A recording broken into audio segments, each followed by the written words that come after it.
BCOC 136 important past paper questions ആണ്. ഇത് ഞാൻ മെയിൻലി തിയറിറ്റിക്കൽ ഡിസ്കസ് ചെയ്യുന്നുണ്ടാവും. കാരണം ന്യൂമറിക്കൽ ഞാൻ നിങ്ങൾ കമന്റ് ഇടുക, വേണമെങ്കിൽ നെക്സ്റ്റ് വീഡിയോയിൽ ആഡ് ചെയ്യാം. അതിനുള്ള time I don't think I have. എന്തായാലും നിങ്ങൾ കമന്റ് ചെയ്യാം. ന്യൂമറിക്കലും വേണമെങ്കിൽ ഒന്ന് കമന്റ് ചെയ്താണ്. ക്ലബിംഗ് ഓഫ് ഇൻകം മീനിങ് എന്താ? Refers to the inclusion of എന്താണ്? Income of another person in total income.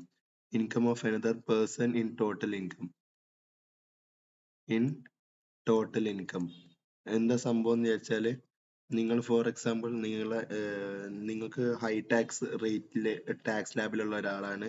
നിങ്ങൾ എന്ത് ചെയ്യും? നിങ്ങളെ ഇൻകം നിങ്ങളെ സ്പൗസിലേക്കോ ചിൽഡ്രനിലേക്കോ ട്രാൻസ്ഫർ ചെയ്യും, അല്ലെങ്കിൽ റിലേറ്റീവിലേക്ക് ട്രാൻസ്ഫർ ചെയ്യും. എന്തിനു വേണ്ടിയിട്ട്? കാരണം നിങ്ങളെ സ്പൗസിനോ ചിൽഡ്രനോ ലോവർ ടാക്സ് ബ്രാക്കറ്റ് റേറ്റ് ആയിരിക്കും. അപ്പൊ നിങ്ങൾ എന്ത് ചെയ്യും? വേറെ ആൾക്ക് ഈ ടാക്സ് ട്രാൻസ്ഫർ ചെയ്ത് ക്ലബ് ചെയ്യും. അതാണ് എന്താണ് income of another person in total income. Clubbing refers to inclusion of income of another person in the total income. അപ്പോ ഇത് മെയിൻലി ടാക്സ് ഇവേഷന് ഈ ആക്ട് വന്നത് എന്ന് പറഞ്ഞാൽ ടാക്സ് ഇവേഷന് ടാക്സ് ഇവേഷന് കുറക്കാൻ വേണ്ടിയിട്ടാണ്.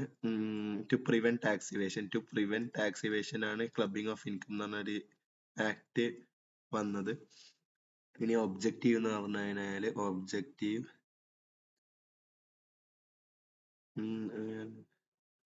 മെയിൻ ഒബ്ജക്റ്റീവ് എന്ന് പറഞ്ഞാൽ എന്താ?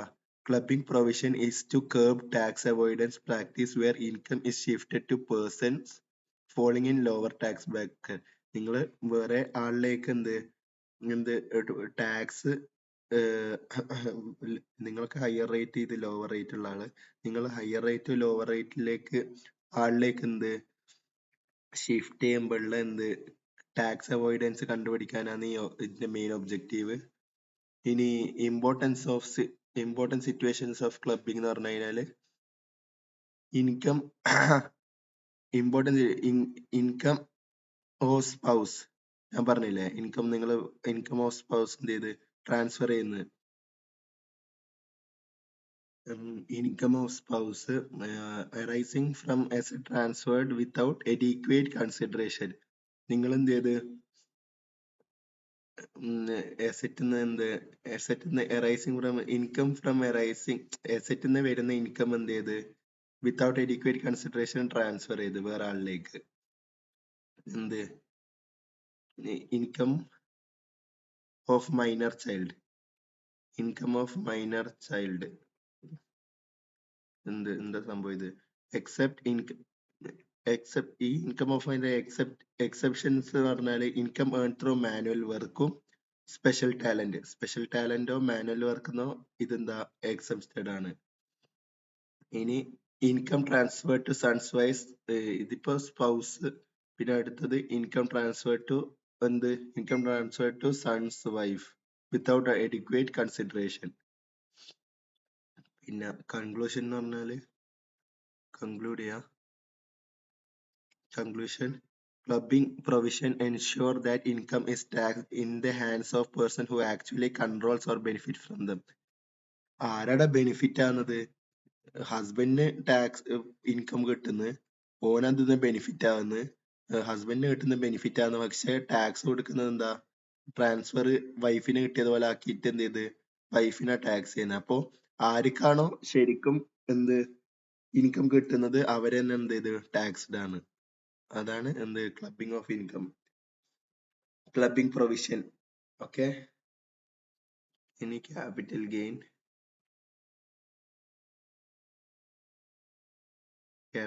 എന്ന് പറഞ്ഞാൽ എന്താ?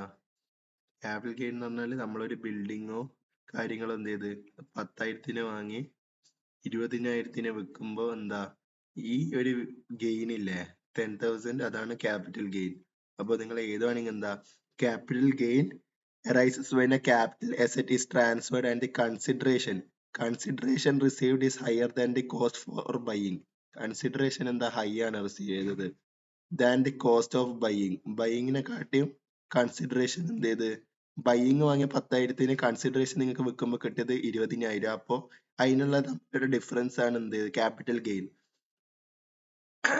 ഈ ക്യാപിറ്റൽ അസറ്റ് എന്താന്ന് പറഞ്ഞാല് ക്യാപിറ്റൽ അസറ്റ് എന്ത് ചെയ്യുന്നുണ്ട്? പ്രോപ്പർട്ടി ഓഫ് എനി കൈൻഡ്, ഏത് കൈൻഡ് ആണ്? Movable, immovable, tangible, intangible. ഇനി there are two types of capital gain. Types of capital gain എന്ന് പറഞ്ഞാൽ രണ്ട് ടൈപ്സ് ഓഫ് ക്യാപിറ്റൽ ഗെയിൻ ഉണ്ട്. ഒന്നെന്താ ലോങ് ടേം ക്യാപിറ്റൽ ഗെയിൻ, ഒന്ന് ഷോർട്ട് ടേം ക്യാപിറ്റൽ ഗെയിൻ. ഇതെന്താ? ഷോർട്ടർ പീരീഡ്, ഇത് ഷോർട്ടർ പീരീഡിൽ ഹോൾഡ് ചെയ്യുന്നേരം, മീൻസ് ലെസ് ദാൻ 12 months കൂട്ടാം. ഇത് ലോങ് പീരീഡിലേക്ക് ഹോൾഡ് ചെയ്തിട്ട് വിൽക്കുന്നവരുള്ള ഗെയിൻ ആണ് ലോങ് ടേം ക്യാപിറ്റൽ ഗെയിൻ. ഇനി ക്യാപിറ്റൽ ഗെയിന്റെ ന്യൂമറിക്കൽ ഞാനൊന്ന് പറഞ്ഞുതരാം. Capital gain numerical. ഇനി എന്താ? Full value of consideration.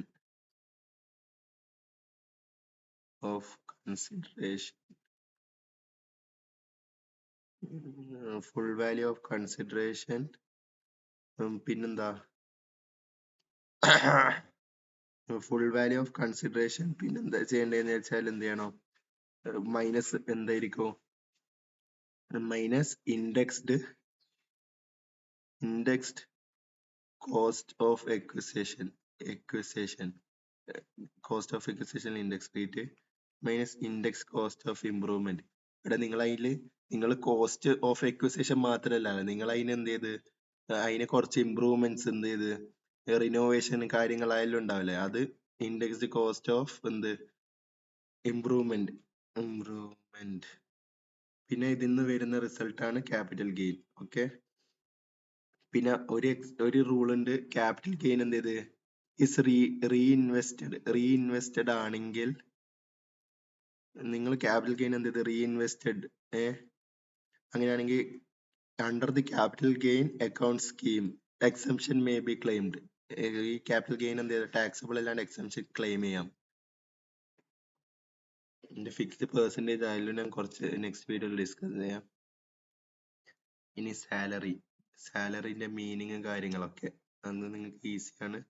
Means salary എന്ന് പറഞ്ഞാൽ എന്താ? Remuneration received by an employee from the employee for services. നിങ്ങൾ ചെയ്ത് കൊടുത്ത സർവീസിന് കിട്ടുന്ന റെമ്യൂണറേഷൻ ആണ് എന്ത് ചെയ്ത് from the employer to the employee. അതാണ് എന്ത് സാലറി. കോമ്പണൻസ് ഓഫ് സാലറി എന്ന് പറഞ്ഞാൽ ബേസിക് സാലറി ഉണ്ട്, ഡിയറൻസ് അലവൻസ് ഉണ്ട്, ബോണസ് ഉണ്ട്, കമ്മീഷൻ ഉണ്ട്,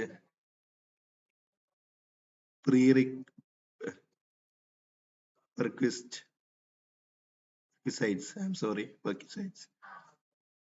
ഇതൊക്കെയാണ് എൻ്റെ. ഇനി housing rate allowance, HRA. Housing rate allowance HRA എന്ന് പറഞ്ഞാൽ എന്താ? Is the an allowance paid by the employer. Employer എന്ത് ചെയ്ത് എംപ്ലോയിക്ക് എന്ത് കൊടുക്കുന്നത്? എംപ്ലോയിക്ക് ഹൗസിംഗ് റെന്റൽ എക്സ്പെൻസ് മീറ്റ് ചെയ്യാൻ കൊടുക്കുന്ന ഒരു അലവൻസ് ആണ് എന്ത് ചെയ്ത് HRA, ഹൗസിംഗ് റേറ്റ് അലവൻസ്. അപ്പൊ എക്സംഷൻ കാൽക്കുലേഷൻ എന്ന് പറഞ്ഞു കഴിഞ്ഞാൽ